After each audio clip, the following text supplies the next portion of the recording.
আপনি কি কখনো লাখপতি হবার কথা স্বপ্নে ভেবেছেন? এটি ভয়ঙ্কর প্রতারণা। একটা ক্লিক, একটা বেট। আমার যা ছিল সবই চলে গেছে। আমি নিজেকে শেষ করার চিন্তা ভাবনা করেছিলাম। তারপর ধীরে ধীরে ধ্বংসের দিকে এগিয়ে যেতে থাকে একটা জীবন। শুরুটা হয় বিনোদন দিয়ে, তারপর নেশা, তারপর ঋণ, তারপর প্রতারণা, এমনকি খুন। এভাবেই বাংলাদেশের শত শত তরুণ আজ আটকে গেছে অনলাইন জুয়ার ভয়ঙ্কর এক ফাঁদে। সম্প্রতি কার্টিয়ার জুয়েলারি অনলাইন নামক ওয়েবসাইটের ফাঁদে পড়ে মা বোনের গহনা বিক্রি করে দিয়েছে এক যুবক। জুয়েলারি বিক্রির কথা থাকলেও ভেতরে ঢুকতেই পড়েন জুয়ার ফাঁদে। সেই ফাঁদে পড়ে নিঃস্ব হওয়া যুবকটি নাম পরিচয় গোপন রেখে সময়ের আলোকে দেন লোমহর্ষক বর্ণনা। প্রথমে 2,06,142 টাকা ঢুকাইছি, এটা দিছি ব্যাংকে। আপনি যদি এই টাকাটাও পাইতে চান, 3,80,000 টাকা পাইতে চান, আপনাদেরকে 2,06,142 টাকা ঢুকাইতে হবে। আমি বলতেছি এত টাকা কেন, তাহলে আপনার আগের টাকাও মাইর যাবে, তখন এটাও পাবেন না। আচ্ছা, আমি আমার বোনের স্বর্ণ বিক্রি করে, আমার আম্মুর স্বর্ণ বিক্রি করে ওই টাকাটা কি রিচার্জ করছি। আমি যখন টাকা উইথড্র করবো, তোলার সময় বলতেছে এটার জন্য একটা বেনিফিট দিতে হবে। ঢাকার ধামরাইয়ে জুয়ার টাকা জোগাড় করতে এক এসএসসি পরীক্ষার্থীকে হত্যা করে দুর্বৃত্তরা। এমনকি জুয়ার টাকার জন্য ময়মনসিংহে বাবা মাকে খুন করে মেঝেতে পুঁতে রাখার মতো ভয়ঙ্কর ঘটনাও ঘটেছে। এসব নিছক খবর নয়, এগুলো অনলাইন জুয়ার ভয়াবহ পরিণতি। সরকার কাছে আমার একটা অনুরোধ, আমি হাতে ধরি, পায়ে ধরি, এত সান্ত্বনা আমার নাতি, সোজা শান্ত নাতি, আমার এত সুন্দর মেয়ে, ফুটফুটি চাঁদের মতন। জুয়ার অ্যাপগুলো তরুণদের টার্গেট করে ফেসবুক, টেলিগ্রাম ও ইউটিউবে বিজ্ঞাপন প্রচার করে থাকে।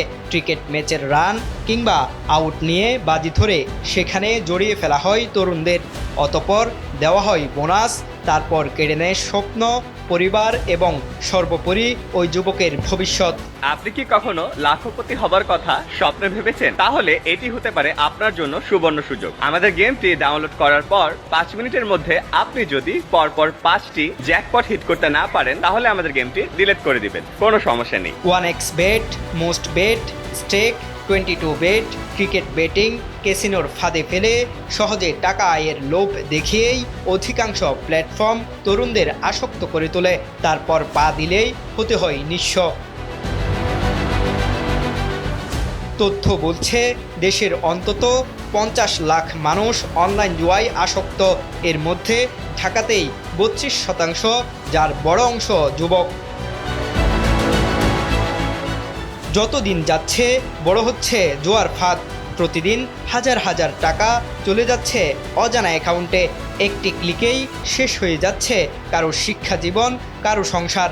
আমরা চাচ্ছি যে অনলাইন গ্যাম্বলিং এটার মাধ্যমে যে কিশোর বা গ্রামে গঞ্জে অনেক লোকের ক্যারিয়ার ধ্বংস হয়ে যাচ্ছে, এগুলো থেকে যাতে তারা মুক্ত থাকতে পারে তার জন্য যথাসম্ভব সিআইডির আমাদের এই সাইবার পুলিশ সেন্টারের ক্যাপাসিটির মধ্যে আমরা চেষ্টা করতেছি এটা সাথে লড়াই করার। অনলাইন গ্যাম্বলিং ক্ষেত্রে আমি বলবো এটাও যদি সুনির্দিষ্ট কোনো অভিযোগ থাকে, মামলা থাকে, তাহলে সেটা আমরা করতে পারি। অনলাইন জুয়া শুধু অর্থনৈতিক ক্ষতি নয়, নৈতিক ও সামাজিক বিপর্যয়ও তৈরি করছে বলে মনে করছেন অপরাধ বিশেষজ্ঞরা। একজন ব্যক্তি যখন এই জুয়ায় আসক্তি হয়, জুয়ার সাথে অনেকগুলো অপরাধের সম্পর্ক আছে।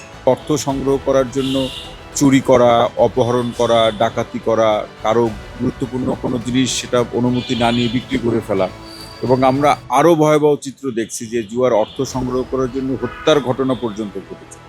এখন এই প্ল্যাটফর্মগুলো, এই যে অনলাইন প্ল্যাটফর্মগুলো, জুয়ার অনলাইন প্ল্যাটফর্মগুলোকে নিয়ন্ত্রণ করার জন্য রাষ্ট্রীয়ভাবে যে ধরনের ব্যবস্থা বা উদ্যোগ থাকার কথা, আমাদের এখানে আসলে সেটা নেই। অনলাইন জুয়া মানুষকে ধীরে ধীরে দানবে পরিণত করে। এর শেষ গন্তব্য অন্ধকার, অপরাধ আর মৃত্যু।